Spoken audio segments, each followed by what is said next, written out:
4.29 재보선 하루 앞으로 다가왔습니다. 모두 4곳에서 치러집니다. 규모는 작지만 정치적으로는 미니 총선으로 해석됩니다. 임기도 1년 남짓이지만 박근혜 정부 임기 중반에 치러지는 선거인데다 민심의 바로미터인 수도권에 쏠려 있어서 여야에 대한 평가로 받아들여지기 때문입니다. 그동안 성완종 리스트를 시작으로 이완구 총리가 사퇴를 했죠. 그리고 오늘 박근혜 대통령이 담화문까지 발표했습니다. 끊임없이 변수가 터져나오는 상황에서 판세는 그야말로 안개 속입니다. 여야는 비판의 수위를 높여가며 막판 대공세를 펼치고 있습니다. 직접 들어보시겠습니다. 새 정권에게 과연 부정부패로 우리를 비판할 그런 자격이 있는지 하는 것을 다시 한번 문제 제기합니다. 한명숙 전 총리는 9억 원을 받고 2심 판결이 났는데도 현재 의정 활동을 하고 있습니다. 도둑이 도리어 도둑 잡아라 외치고 있습니다. 불법 정치 자금과 불법 대선 자금은 자신들이 받았는데 자꾸 야당 탓만 하고 있습니다. 적반하장도 유분수입니다. 혼란스러운 전국 속에 여야 공방은 막판까지 치열했습니다. 이제 선택의 시간이 다가왔습니다. 과연 유권자는 누구의 손을 들어줄까요? 누가 웃고 누가 울게 될지 이제 하루 뒤면 결과가 나옵니다. 이슈대담에서 계속해서 이야기 나눠보겠습니다. 예, 내일 있을 재보선 본격적으로 전망해 보겠습니다. 지금 이 자리에는 신지호 전 새누리당 의원, 문학진 전 새정치민주연합 의원, 그리고 여론조사 전문가시죠. 리서치앤리서치의 배종찬 본부장 세 분 나와 계십니다. 어서 오십시오. 안녕하세요. 예. 자, 그러면 네 지역을 좀 나눠가지고 이제 분석을 해보죠. 먼저 관악을부터 한번 보겠습니다. 자, 관악을 여론조사 한번 보실 텐데요. 여러분 참고적으로 여론조사 공표 금지 기간 이전에 진행돼서 23일 날 발표된 여론조사라는 점을 미리 밝힙니다. 자, 한번 그래픽 주실까요? 예, 지금 배 본부장님, 네. 저 여론조사 저거 어떻게 보십니까?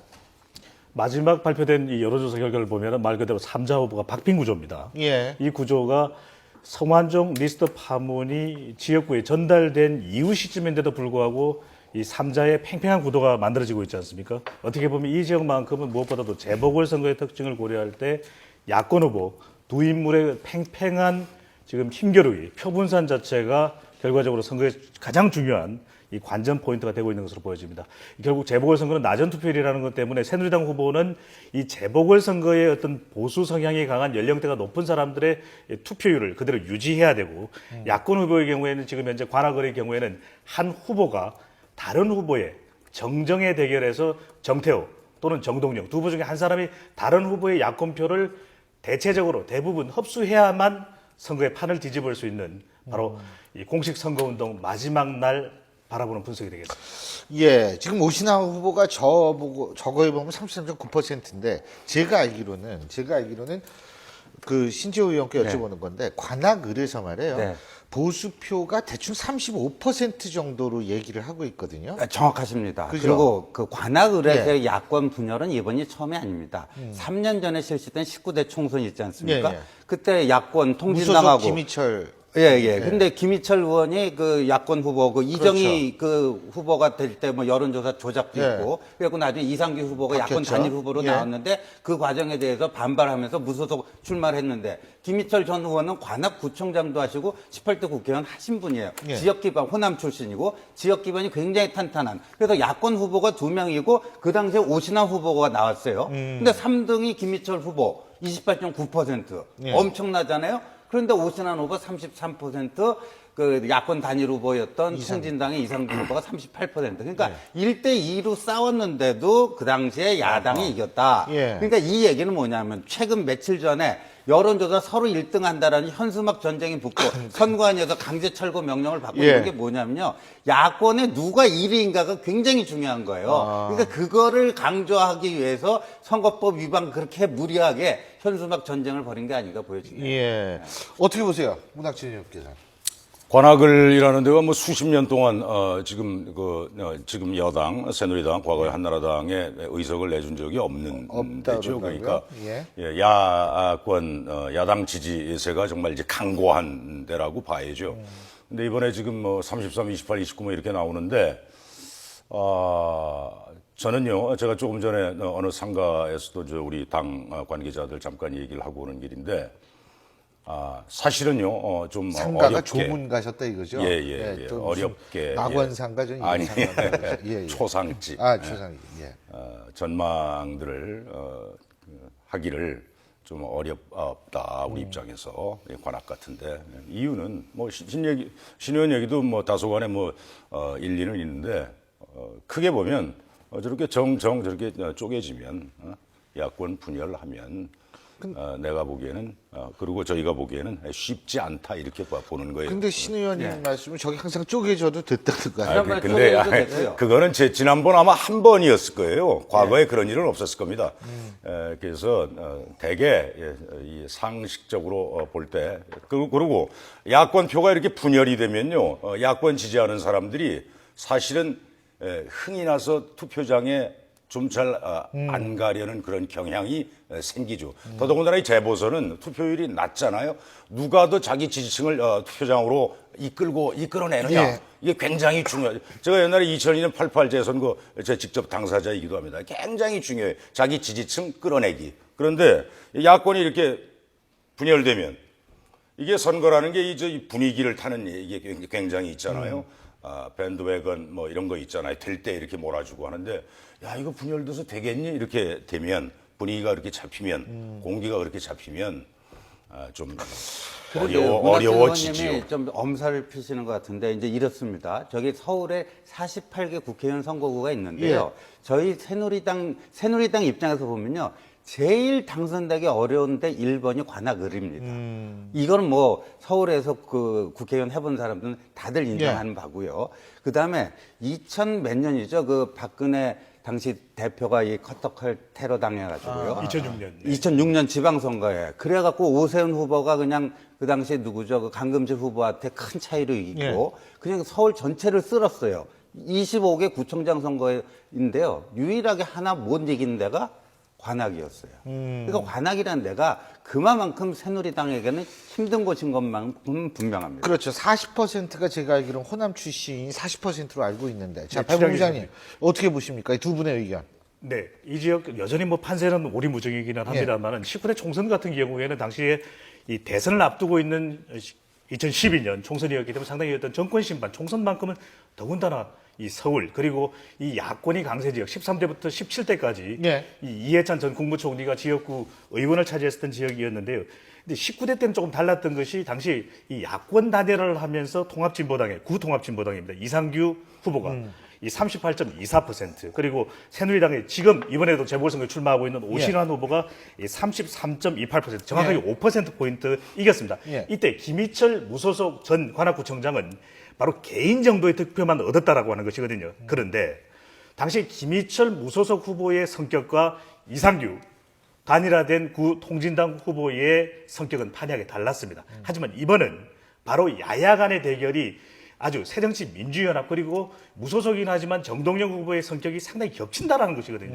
바로 이것 때문에 더 극명하게 야권표의 분산이 이루어지고 있다. 문 의원께서도 지적하셨던 대로 어느 때보다도 재보궐선거의 낮은 투표율이 또 감안돼야 된다는 걸 따진다면 야권표의 분산은 모르겠습니다. 내일 또 어떤 결과가 나올지 모르겠는데 상당히 어떻게 보면 곤혹스럽다. 왜냐하면 총선 때는 50%가 훌쩍 넘는 적어도 60% 정도 가까이 되는 전체적인 볼륨이 야권의 큰 투표의 양 가운데 분산이 되었다면 이번에는 재보궐선거라고 하는 작은 투표량에서 분산되는 것에 대해서 어떻게 과연 내일 이 야권 지지층은 전략적으로 판단할지를 지켜봐야 될 것 같습니다. 알겠습니다. 자, 우리가 갈 길이 멉니다. 지금 관악을만 가지고 얘기할 수는 없죠.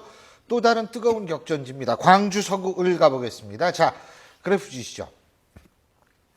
지금 새누리당의 정승 후보가 9.3, 새정치민주연합 조영택 후보가 36.2, 무소속 천정배 후보가 37.9. 이야, 막상막하네요. 저기 우리 의원님, 예. 저기가 이제 아무래도 좀 야권의 이 본산지 아닙니까? 예. 어떻게 보세요? 많이 좁혀졌네요. 얼마 전만 해도 우리 저 전문가 계신데 얼마 전만 해도 이 천정배 후보가 좀 여유 있게 앞섰던 거로 제 기억을 합니다. 근데 지금 뭐 거의 뭐 완전히 초접전으로 나오는데 저기 만약에요 그 뭐 결과까지 뭐 이렇게 얘기를 그냥 전망 삼아 해보면 예상이죠? 예, 뭐 예상. 예. 글쎄요. 저기 자막도 저렇게 나와요. 광주 천정배 반란 성공할까? 굉장히 아프죠.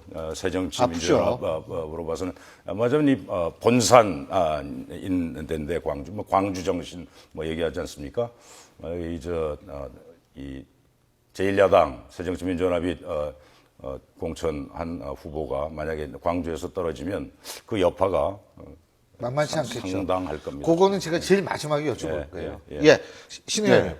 저거 어떻게 보세요? 그러니까 지금 저 천정배 후보랑요 조영태 후보가 거의 붙었잖아요, 오차범위 내로. 근데 선거 판세를 읽는 데 있어서 지금 지지율 격차가 여론조사 결과가 얼마인가도 중요하지만 이 추세가 어떻게 변해왔는가, 그 추세를 읽는 게 굉장히 중요한데 격차가, 그러니까 조영태 후보가 굉장히 따라잡는 이런 추세거든요. 거기다가 이제 오늘 이제 대통령 대국민 담화 이런 게 광주 유권자들에게 어떠한 판단을 내리게 하는지, 어떤 것을 더 촉진시키고 자극을 시키는 건지. 근데 광주 하면요 이렇습니다. 호남 광주가 전략적 선택을, 이 대중선거 차원에서 전략적 선택이라는 용어가 성립하는 거의 유일한 지역이 이 광주입니다. 그러니까 광주 유권자들이 그만큼 자기가 그 선호도만 갖고 투표하는 게 아니라 전체적인 자기 나름대로 어떤 그림을 전국에 쫙 대한 보고. 그림을 가지고 아하. 이렇게 하지 않겠습니까? 그러면 오늘 박 대통령 담화에 대해서 좀 반감을 느끼신 분들은 그렇다면은 무소속 후보를 찍는 것보다는 제1야당 후보를 찍는 게 좋겠다라는 이런 전략적 선택을 할지 어떨지, 이게 하나의 관건이 되지 않을까 보여집니다. 배봉부장님 분석해 주시죠. 광주 서구는 결국 조직, 새정치민주연합 조직과 그다음에 천정배라고는 개인의 싸움입니다. 예. 어떻게 보면 연령대가 높은 바로 김대중 전 대통령에 대한 향수 그룹들은 이 새로운 호남 정치 복원에 대해서 상당히 공감하고 있는 그런 여론의 판세가 읽혀졌거든요. 바로 그 부분인데, 과연 그 정도로 이번 선거에 대해서 관심이 많은 사람들이 사전 투표를 했다고 한다면, 관심이 많은 사람들이 적극적으로 사전 투표를 할 수밖에 없는 것이거든요. 네 곳의 재보궐선거의 사전 투표율이 평균이 7.60%였는데 바로 이곳 광주 서구월만 9.29%로 가장 투표율이 높았습니다. 사전 투표를 하는 사람들은 시간이 없는 사람들이기도 하겠지만 그럼에도 불구하고 투표에 대한 적극성이 상당히 의지가 있는 사람들이거든요. 그렇다면 마지막 남아있는 것은 천정배의 반란도 중요하지만 기존의 새정치민주연합을 지지했던 이 지지층들의 반란입니다. 과연 새정치민주연합을 지지했던 이 지지층들이 과연 얼마만큼 정도의 비율이 천정배에게로 갈까? 천정배에 가는 것을 이 조영태 후보 새정치민주연합을 차단할까가 바로 오늘 마지막 날입니다. 이 마지막 날 가장 많은 시간을 새정치민주연합은 광주에서 보내는 이유는 과연 조직이냐, 개인이냐, 사전투표율이 높았다라고 하는 점은 과연 누구에게 유리할지, 이것이 관전 포인트고요. 특히 중요한 것이 이 천정배 후보의 상당히 돌풍은 두 곳의 기초의원 선거구를 기준으로 할 때 구분되는 이 광주 서구 제3선거구와 제4선거구 중에서 도농복합적, 그리고 김대중 대통령에 대한 향수가 더 많은 과거 전통적인 어떤 지역을 형성하고 있는 이 화정과 풍암동에서 더 돌풍이 내려 꽂혔다는 점에서 과연 이 지역의 투표율이 얼마가 될지도 내일 눈여겨볼 부분입니다. 역시 전문가답게 요리조리 다 그 위험한 부분은 아주 잘 피하셨어요. 저 어떻게 넘어가나 한번 봤는데, 예, 좋습니다. 자, 이제 성남 중원으로 한번 가보겠습니다. 성남 중원, 여기도 전통적으로 야당이 강세를 보이는 지역인데요. 지금 현재 어떻게 나오는지, 자, 그래픽 한번 주시죠. 자, 이제 지금 요 세 후보인데, 여기도 무소속 김미희 후보까지요. 이렇게 보면, 자, 신 의원님. 네. 저기는 전통적 야당 중심, 야당 강세 지역인데, 예. 생각보다 좀 벌어졌네요. 그러니까 그런데 야당 강세 지역인 것만큼은 분명한데 신상진 후보가 굉장히 단연간에 걸쳐서 지역 들어갔다. 밀착형 활동을 해왔기 때문에 설령 새누리당에 대해서는 반감을 갖더라도 신상진에 대해서는 호감을 갖는 그런 유권자가 꽤 있다라는 점. 근데 지난번 3년 전 19대 총선에서 저기가 단일화가 됐습니다. 김미희 후보로 야권 단일 후보가 됐는데 그때 654표 차이로 아슬아슬하게 졌어요. 거죠. 아. 그러니까 저기가 이번에 야권은 분열되지 않았습니까? 새누리당 자체 분석으로는요, 저기가 당선 가능성 1위 지역으로 좀 보고 있습니다. 그래서 아하. 김미희 후보가 오늘 밤 전격적으로 사퇴하지 않으면 신상진 후보가 승리할 가능성이 상당히 있는 그런 지역이라고 봐야 될 것 같습니다. 그 원래 저희가 그런데 지금 신 의원님 말씀하다나 딱 토박이 후보, 토착 후보를 내세운 모양이에요. 예? 신상진 후보가 거기 토박입니까? 근데 거기서 올해- 국회의원 2번 했죠. 예. 17대 18대 오랫동안 2번 했을 겁니다. 뭐 털을 닦아줬죠. 저하고 예, 같은 예. 데 국회에 있었는데 그 지역 활동을 뭐 정말 아주 그 밀착형으로 굉장히 열심히 하는 사람으로 알려져 저분 있죠. 의사인가요? 예. 네, 의사입니다.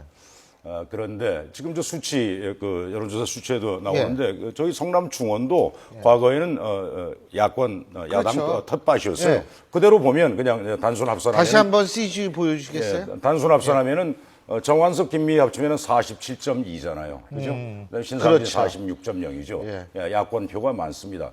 그래서 저는 이번 내일 치러지는 재보선 대표적인 데가 이 성남 중원, 그다음에 관악을 예. 야권이 이렇게 분열하면 예. 쉽지 않습니다.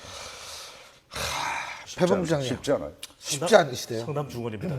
이 여론조사상으로는 새누리당의 신상진 후보가 다소 유리한 판세로 나타나고 있지만 좀 더 지켜봐 될 것 같은데 야권 지지층에서는 단 하나의 탄성이 나올 것입니다. 아, 김미희. 야권표가 분산됐다라는 것이거든요. 예. 야권 성향이 그래도 괜찮은 이 텃밭에서, 이 예. 바닥에서 이 야권 후보의 표가 분산이 됐다라고 하는 것이 새정치민주연합의 정한수 후보로서는 상당히 어떻게 보면 곤혹스러운 점이 될 예. 거고요. 그 다음에 이 새누리당의 신상진 후보는 재보궐선거의 추억을 가지고 있는 인물입니다. 바로 17대 문학진 의원께서 말씀하신 대로 재보궐선거가 그만큼 보수 성향의 후보들에게 유리하다는 것이거든요. 그렇지만 이 지역에 상당히 오랫동안 정치 활동을 하면서 어떻게 보면 유권자들의 이 피로감이 과연 앞서고 있는데 굳이 나가서 투표를 할 필요가 있을까라고 하는 그렇기 때문에 사전 투표율도 이 성남 중원이 가장 낮았습니다. 낮죠. 예. 그런 부분들이 어떻게 작동될지 부분인데요. 주목할 부분 짧게만 말씀드립니다. 예. 이 구통진당 의원임에도 불구하고 상당히 종북적 이미지가 옅었던 이 김미 후보가 무소속이지만 두 자릿수의 득표 경쟁력이 새정치민주연합의 정완수 예. 후보로서는 상당히 곤혹스러운 부분입니다. 알겠습니다. 자, 마지막 한 군데죠. 인천 서구 광화을 가보겠습니다. 자, CG 한번 주시죠. 자, 지금 안상수 후보가 45, 여기도 뭐 막상막하네요. 예? 여기가 원래 여기는 여당 그렇죠. 성향이 많은데. 그렇죠. 대통령 선거 지난번 박근혜 대표가 이제 후보가 당선될 때 대통령 선거 때 결과를 보면 더블 스코어 이상으로 박근혜 후보가 이겼어요. 예. 그러니까 절대 강세 지역인데 이번에 보니까 지금 새누리당 자체 분석으로도요, 제가 어떻게 될지 모른다고 보는 거예요. 지금 오차 범위 내에서 거의 붙어 있어서 여론조사 결과를 가지고 우열을 논하기 자체가 힘든 지역으로 새누리당 자체 분석에서도 그렇게 얘기가 되고 있습니다. 그런데 안상수 후보는 아시다시피 인천시장을 2번이나 지내신 엄청난 지명도를 가지신 분인데도 불구하고 강화에 어떤 연고가 없다는 이유로 인해서 이번에는 그 약간 고전하고 계신 것 같고 오히려 신동근 후보가 3번인가 나갔다 떨어졌죠. 예. 그러니까 이제 그런 점에서 약간의 동정표가 좀 있어서 정말 저기야말로 가장 예측 불허의 선거구가 아닌가 보여집니다. 저기에서 그래도 저기는 또 아직도 야당이 선전하는 지역이네요. 네? 저만하면은 선전하는 거죠. 근데 아마 그 관건이 아까도 말씀드렸지만 이 재보선이 이제 투표율이 낮잖아요. 그런데 이제 강화 지역은 제가 듣기에는 이제 새누리당 강세 지역이고 초강세 지역이고 이쪽 건너편 검단 신도시죠. 거기 이제 젊은 층이 많이 거주한다. 꽤 인구가 꽤 되나 봐요. 이제 근자에 막 입주를 해가지고 이분들이 성완종 리스트를 보면서 세월호 1년을 보면서 이 젊은 분들이 내일 투표장에 대거 몰려가면 아마 신동근 후보가 낙승할 수도 있습니다. 그러니까 투표율이 중요한 거죠. 그렇죠. 본부장님. 네, 광화을이야말로 인천 서구 광화을이야말로 문 의원께서 또 신 의원께서 말씀하신 대로 바로 투표율 세 글자가 방점을 찍을 수 있는 곳인데 이 강화군 전통적으로 이 보수 정당인 새누리당 보수 성향이 강한 새누리당에 대한 지지가 높았던 곳이거든요. 그렇지만 여기는 정확하게 인구가 절반 조금 넘는 정도 수준입니다. 서구 검단 지역에 비해서. 그래서 지금 현재 이 판세가 어떻게 보면 상당히 전국적인 면에서는 상당히 어떻게 보면 새누리당의 성완종 파문 리스트가 영향을 미치고 있다. 비판적이다. 새누리당 후보 정부에 대해서 상당히 어떤 비토적인 어떤 성향이 형성돼 있는데 문제는 바로 이 지역도 역시 이 투표율이 아주 중요할 수밖에 없거든요. 이 8% 후반대의 투표율을 보여준 광화에 비해서 이 사전 투표율은 좀 기대에 야권의 입장에서는 못 미쳤던 이 서구 검단 지역의 투표율이 과연 내일 어느 정도로 나올 것인가 이 부분이 저는 결정적이다. 그래서 이 새정치민주연합 후보로서는 검단 예. 그리고 새누리당의 안상수 후보로서는 강화의 투표율을 상당히 높여놓고 자기 지지층을 결집시켜 놓고 개표 방송을 기다려야 될 것으로 보입니다. 내일 오전 6시부터 투표죠, 그죠? 그렇습니다. 저녁 6시부터 8시까지. 저녁 8시까지가 투표인데, 자, 내일이 바로 투표 8시. 제가 볼 때 한 12시 좀 넘어서 한두 시 정도면 윤곽이 드러날 텐데, 내일 재보선의 결과에 후폭풍이 분명히 있을 겁니다. 무승부라는 건 정치색이 있을 수 없는 거 아니에요? 어떻게 보십니까, 후폭풍? 후폭풍은 여당이 승리하느냐, 새정치민주연합이 그렇죠. 승리하는가에 따라서 어느 쪽이건 간에 엄청난 그 당내 그 세력, 그 자기 진영 내 균열이 일어날 겁니다. 만약에 새누리당이 패배하게 되면요, 패배의 원인이 어디 있었던가? 이게 성완종 리스트, 친박발 정치 위기 때문에 우리가 이렇게 이번에 졌다. 또 오늘 대통령 담화가 혹시라도 그 마이너스 요인으로 작용했다면은 그럼 당청 간에 엄청난 격돌이 일어날 가능성이 대단히 높고 예. 친박과 비박 간에 또 이 투쟁이 엄청나게 아주 세게 일어날 것이다. 반대로 새정치민주연합이 지게 되면요. 특히나 저 광주, 수도권 세 군데를 다 이기더라도 광주에서 지게 되면요. 야권이 문재인 대표가 그대로 갈 수가 없어요. 이 호남 적자가 아니다. 호남이 선택하지 그렇죠. 않은 암만 대통령 여론조사 후보 뭐 1위 나온다 할지라도 호남이 선택하지 않는 야당 대표 이걸로 될 수 있겠는가?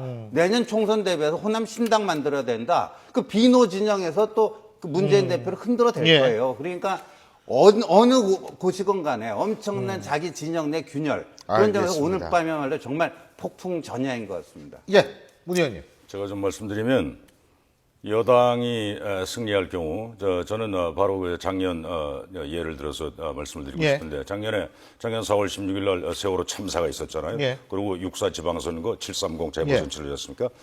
이 세월호라는 전무후무한 이 참사가 벌어졌는데 아마 여당이 6.4, 730 다 알겠죠. 패배할 거로 예. 봤어요. 근데 6.4 지방선거는 무승부라고 언론이 되게 예. 썼는데 사실상 내용을 들어가 보면 여당의 내용적 승리였습니다. 예. 새누리당에. 그다음에 730 새누리당이 압승했잖아요. 제가 지금 말씀드린 건 이번에 만약에 새누리당이 성완종 리스트 이런 엄청난 파문에도 불구하고 예. 이런 비리 의혹에도 불구하고 만약에 새누리당이 승리할 경우 예. 작년에 세월호 때문에 새누리당이 넘어질 것 같았는데 64730으로 살아났잖아요. 바로 그게 되풀이 될 것 같은 그런 정말 저희로서는 알겠습니다. 보고 싶지 않은 이런 예. 것을 보게 될 가능성이 전 있어 예. 보이고요. 간단하게 그리고 마무리해 주시죠. 야당이 패배할 예. 경우 이제 동시에 예. 여당이 승리하고 야당이 패배할 경우 예. 문재인 대표 우리 신 의원은 제대로 가기 어려울 것이다. 예. 제대로 가기 쉽지는 않을 거예요. 근데 알겠습니다. 제가 보기에는 시간이 당내 대안이 현재는 없다. 별로 없습니다. 알겠습니다. 자, 본부장님 간단하게 마무리해 주시죠. 네, 새누리당이 뭐 인천 서구 광화을이 가장 중요할 텐데 그 승리하게 될 경우에는 이 김무성 당대표는 어떻게 보면 수도권에서 선거 영향력을 보인 것이기 때문에 상당히 어떻게 자기 대권 후보로서 어떤 반사적 이익을 얻을 것이고요. 새정치민주연합은 이 선거에서 이길 경우 상당히 공격적인 그 자세를 취했던 그런 어떤 선거의 성격이 있기 때문에 이 문재인 대표의 어떤 차기 대선 후보로서 영향력이 커질 것이면 만약에 패할 경우에는 어떤 당내 혁신 그리고 선거 이 초반에 예. 후보자들 구도에 있어서 정동영과 천정배 후보가 나서는 것에 대해서 왜 포용되지 못했냐는 비판에 직면할 것으로 보여집니다. 알겠습니다. 자, 어쨌든 이제 내일입니다. 내일 모든 걸 결과가 나오고요. 정치판이 많이 요동칠 거라는 것은 분명합니다. 그거 보면서 또 나중에 얘기 나눠보겠습니다. 오늘 말씀 잘 들었습니다. 고맙습니다. 감사합니다.